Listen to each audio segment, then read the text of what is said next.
তিনটি জায়গায় আপনারা আমিষ করবেন না। সারা জীবন খান তো সাধু হতে হবে না, খান। তিনটি জায়গায় খাবেন না। এক, ছোট ছেলে মেয়েদের অন্নপ্রাশন, বাচ্চাদের অন্নপ্রাশন, আমিষ খাবেন না। দুই, শুভ বিবাহ।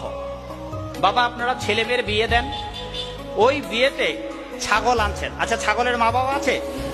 মাছের মা বাবা আছে? তা নিজের সন্তানের বিবাহে আনন্দ উৎসব করবেন, আরেক নিরীহ বাবা মার সন্তানকে গলা কেটে, এ কেমন মনুষ্যত্বা? এই শুভ বিবাহ শুভ থাকবে না। আপনাদের সামনে একটা সরেও লেখার লাগবে বিবাহে। কারণ আপনি আপনার দুটো ছেলের বিয়ে দিচ্ছেন বা একটা ছেলের বিয়ে দিচ্ছেন, তো আরেকটা ছেলে যে আছে ওইটার গলা কেটে নরমে তো যজ্ঞ করে ওইটার মাংস দিয়ে আত্মীয় স্বজনদের খেতে দিন, আর বড় ছেলের বিয়ে দিন। করুন তো। ছাগলের মা আছে কিরে, মা মাছের মা আছে? তাহলে নিরীহ বাবাদের বাবা মার সন্তানকে এনে আপনার শুভ বিবাহ থাকবে না। আর শাস্ত্রে বলা আছে মাছ এবং মাংস স্বভাবতই অপবিত্র। আপনারা খাচ্ছেন খান, কিন্তু তিনটা জায়গায় কখনোই খাবেন না।